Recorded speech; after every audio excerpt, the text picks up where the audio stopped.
Next question देखो क्या है। नेक्स्ट क्वेश्चन कह रहा है if A1 A2 A3 the GP such that A1 is less than 0, A1 plus A2 equal to 4, A3 plus A4 equal to 16 and sum of all the term a i is given as 4 lambda, then lambda is equal to. तो ठीक है, आपको पहले ही दे रखा है, उसने आपको trouble से बचा लिया कि भैया ये यहाँ कहीं तक जा रही है, ये जीपी में है, ये किस में है, जीपी में है, ठीक है।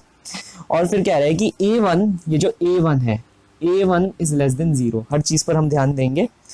और दे रखा है A1 plus A2 equal to 4, A3 plus A4 equal to 16। चलो इसने हमें ये भी दे रखा है।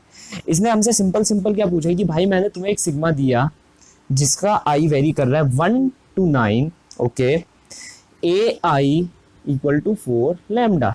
कह रहा है कि देखो मैंने क्या कह दिया तुम्हें, मैंने तुम्हें सब दे दिया, मैंने तुम्हें ए दे जीपी की सीरीज दे दी, ए दे दिया, दोनों इक्वेशनें दे दी जो तुम जीपी में निकालते हो, ठीक है।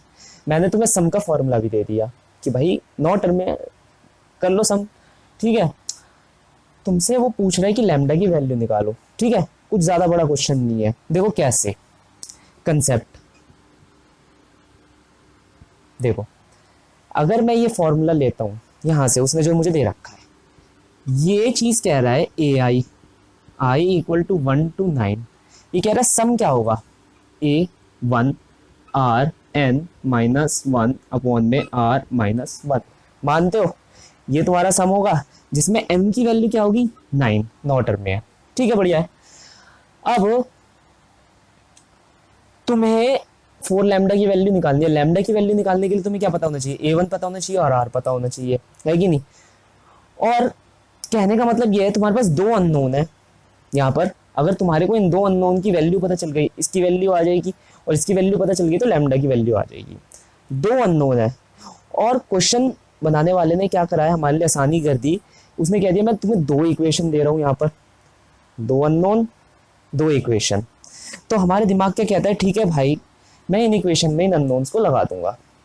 अब वो लगाना कैसे है वो हमारे ऊपर है, मगर हमें अपने जीपी के कंसेप्ट से पता है कि R is A2 by A1, R is A3 by A2, R is A4 by A3, है कि नहीं।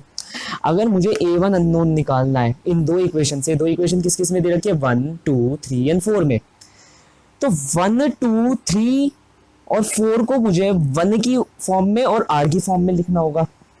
तो देखो A2 को तो मैं सिंपल लिख सकता हूँ AR1, A3 को मैं सिंपल लिख सकता हूँ A2R which is equal to R square A1। Similarly A4 को मैं लिख सकता हूँ R3 A1, ठीक है, समझ गए। तो ये मैंने यहां से नोट डाउन कर लिया। अब देखो, अब इन दो इक्वेशनों को ध्यान से देखो, जब तक मैं ये रब करता हूं तुम स्क्रीन पॉज करके एक बार यहां तक लिखने की कोशिश करो, ठीक है।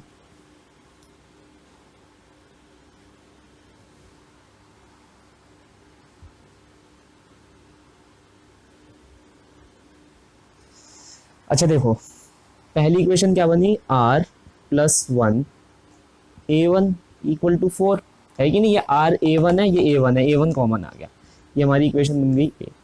सिमिलरली दूसरी इक्वेशन क्या बनी, R square A1 plus R cube A1, तो ये क्या बनी, R square R plus 1 A1 equal to 16, ठीक है। सिंप्लीफाई करा है बस मैंने, और तो ज़्यादा कुछ नहीं करा है। एक बार पॉज करके यहाँ पर पुट करने की कोशिश करना और मेरी तरह ये कॉमन निकालने की कोशिश करना। अब मैं क्या करूँगा, दोनों इक्वेशनों को डिवाइड कर दूंगा। अगर मैं equation a divide by equation b करता हूँ तो मेरे पास क्या बचेगा, 1 बाय आर स्क्वायर, R1 से R1 कट, A1 से A1 कट, 4 बाय 16, ये क्या बना 1 बाय 4। R की वैल्यू आ गई प्लस माइनस 2 आ गई। वैल्यू कौन सी लेंगे R की, वो हमें क्वेश्चन में उसने दे रखा था। कैसे, उसने कहा A1 इज लेस देन 0, ठीक है, A1 इज लेस देन 0। अब यहां देखो, इस A इक्वेशन को देखो, अगर मैं लेता हूं A1 1 प्लस 2, +2 की वैल्यू ले रहा हूँ, r को +2 लिया, इक्वल टू 4। क्या a1 प्लस आएगा या माइनस आएगा? क्या a1 नेगेटिव आएगा यहाँ पर? नहीं। तो a1 equal r equal to +2 नहीं ले सकते हम, ठीक है। अब r इक्वल टू -2 लेकर देखो तो क्या आएगा? a1 1 - 2 equal to 4, a1 equal to -4, ठीक है। ये आया तुम्हारा, ये a1 की वैल्यू आ गई तुम्हारी, a1 इक्वल टू -4। ये हमारी कंडीशन सेटिस्फाई कर रहा है, तो a1 की वैल्यू ये है और r1 की वैल्यू है -2। अब हम इसे अपने फॉर्मूले में लिखेंगे। फॉर्मूला क्या था हमारा? a1 r 9 - 1 अपॉन में r -1 equal to 4 into lambda, ठीक है। क्या है? -4 -2 to the power 9 -1 -2 -1 equal to 4 into lambda. तो ये देखो, ये माइनस माइनस इन सबसे कट जाएगा, ये क्या बन जाएगा? प्लस प्लस, और ये क्या बन जाएगा? 3, ठीक है।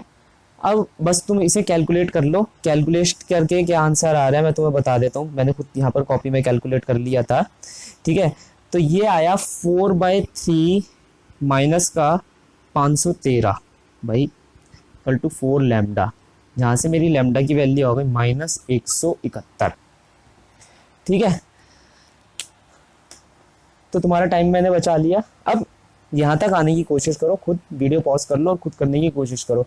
मैं क्यों जोर देता हूँ कि खुद करने की कोई सवाल की कोशिश करो? क्योंकि जब तुम खुद सवाल करने की कोशिश करोगे, जो मैंने कंसेप्ट बताया है, उससे तुम्हें बाद में कोई परेशानी नहीं होने वाली। देखो, गिने चुने सवाल वही आने वाले हैं और सवालों के अंदर कंसेप्ट वही लगने वाला है। अब नए सवाल तो बना नहीं सकता हर कोई हर बार, ठीक है। वो 1-2 सवाल ही बनते हैं जो नए बनते हैं, जिससे रैंक का थोड़ा बहुत डिफरेंस बनता है। बाकी सारे सवाल मेंस के अंदर वही जो पहले से आ रहे हैं वही होते रहेंगे, ठीक है। और वही उनमें कंसेप्ट, सेम कंसेप्ट लगता रहेगा। हाँ, ये हो सकता है कि कंसेप्ट के कई सारे कॉम्बिनेशन लग सकते हैं। अब कैसे? जैसे यहाँ पर सिर्फ और सिर्फ जीपी था, पिछले वाले क्वेश्चन में जो तुमने देखा होगा वहाँ पर जीपी और बाइनोमियल एक्सपेंशन था, है कि नहीं?